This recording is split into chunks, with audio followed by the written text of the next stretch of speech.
Good morning, YouTube. I'm Brian, and this is Forex and Faith. Thanks for coming back to check in again.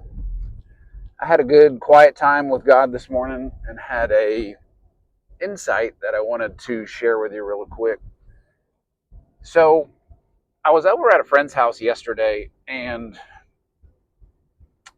we were having a nice discussion, a good conversation. It was a fairly heavy conversation about something pretty significant that was going on in her life, and she was sharing with me um, something significant, and I would say bad, something negative, significantly negative that happened to her. And as she's relaying that, and she said, I just don't know why God did that.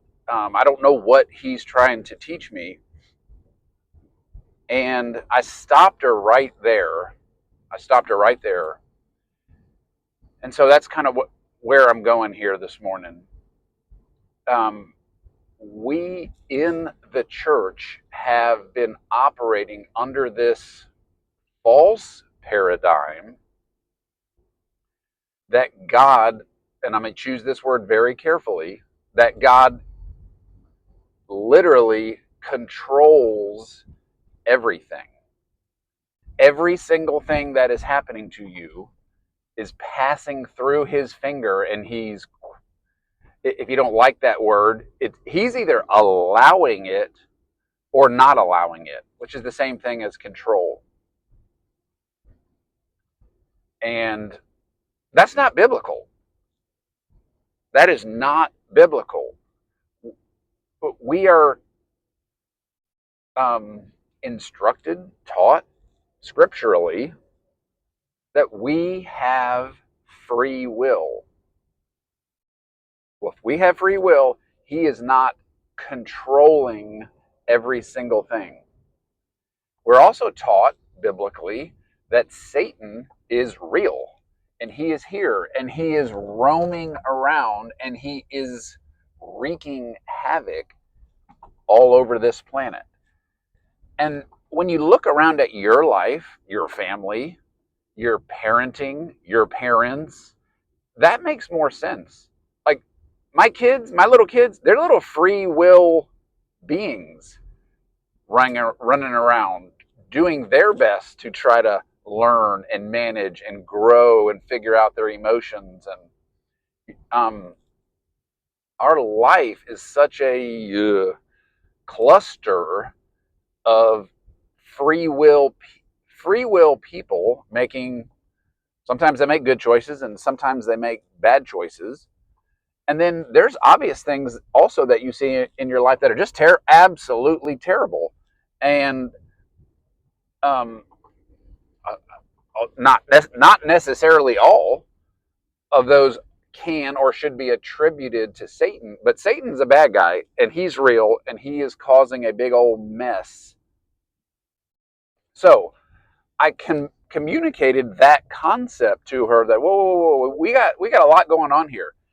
God is absolutely positively good, yes, but He created this free will system, and we're in it.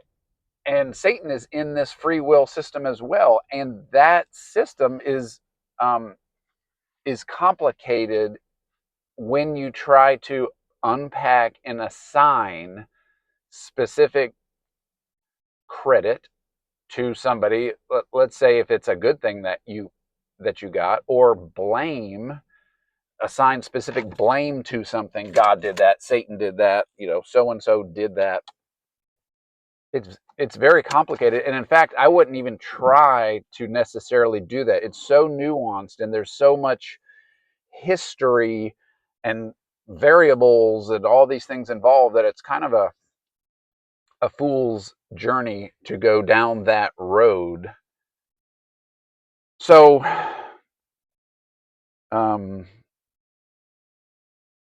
she said, well, I thought he was in control of everything. And you might say, well, I thought he was all knowing. And what I kind of the insight that I got this morning um, is that his plan for us, is not a absolutely 100% micromanaged every detail plan. No, his plan for us is his good heart.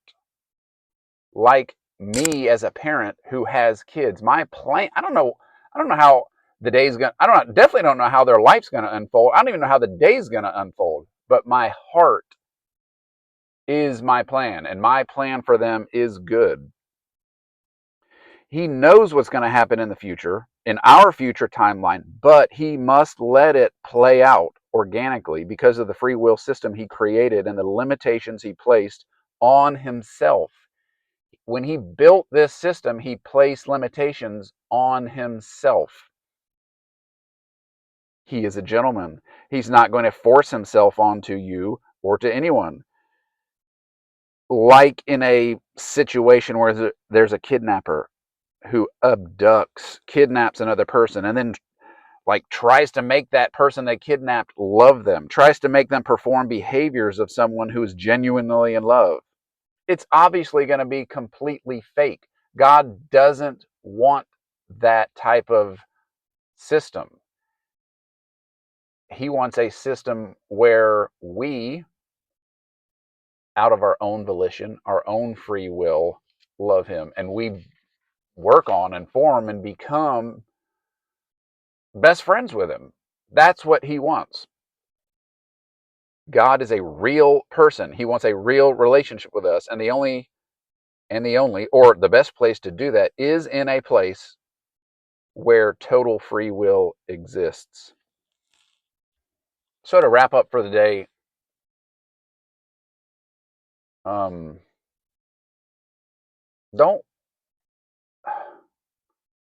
don't try to assign credit or blame to every single thing that happens in your life or to the life of your loved ones, your spouse, your kids, your parents, etc.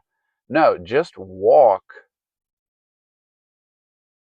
knowing that God's heart is for you, and try to listen to him and flow in that, um and that place of not trying to figure everything out is going to be a place where there's a lot more peace.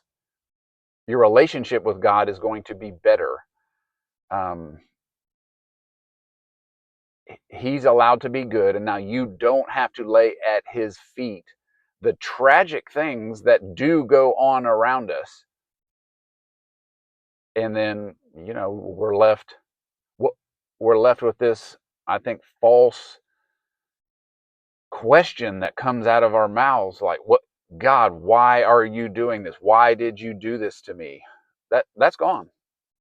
And now we can say, hey man, this is messed up, but God is good, and God's plan for me is good, and he's promised his heart. His heart is good for me. And now I want to walk through this as best I can with my free will and choose him and invite him into that mess. So that's all I got for you. Y'all have a good day. Bye.